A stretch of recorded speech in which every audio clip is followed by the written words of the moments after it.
ઇન્ડિયામાં સ્પેરોઝની ગિનતી કમ થતી જાય છે. ખાસ સતન દોહદમાં બી જ્યાદા સ્પેરોઝ જોવા નથી મિલતી.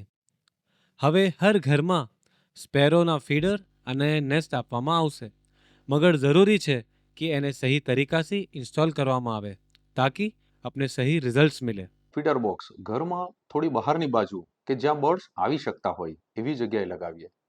અને ચોમાસાની સિઝનમાં થોડુંક અંદરની બાજુ લઈએ કે જ્યાં પાણી ન આવે, નહીં તો એમાં ભરેલા દાણા ભીના થઈ જશે અને બગડી જશે.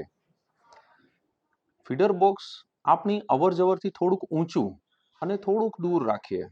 બહુ ઊંચું પણ નહીં કે જ્યાં આપણે પહોંચવું મુશ્કેલ પડે, કેમ કે જ્યારે જ્યારે એમાં દાણા ખલાસ થશે ત્યારે ત્યારે ફરી પાછા આપણે એમાં દાણા ભરવાના રહેશે. બર્ડ ફીડરને આવી રીતે દરવાજાની વચ્ચે ના લગાવીએ કે જેથી કરીને ડિસ્ટર્બ પણ થાય અને ચકલીઓ પણ ન આવે.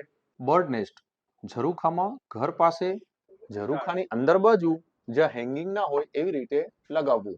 પાર્કિંગમાં આજુબાજુ જ્યારે લગાવતા હોય ત્યાં જો પ્લાન્ટેશન હશે, સરસ મજાનું પ્રાકૃતિક વાતાવરણ હશે, તો ચકલીઓના આવવાના ચાન્સીસ વધી જશે.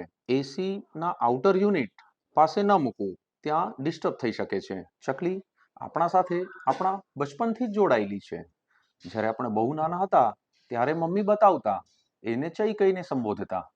ચઈ, જો ચઈ એમ કરીને બતાવતા અને આપણે જ્યારે ચઈ જોતા ત્યારે મમ્મી ગપ દઈને નિવાલો આપણા મોઢામાં મૂકતા. આ રીતે જ આપણે મોટા થયા છે.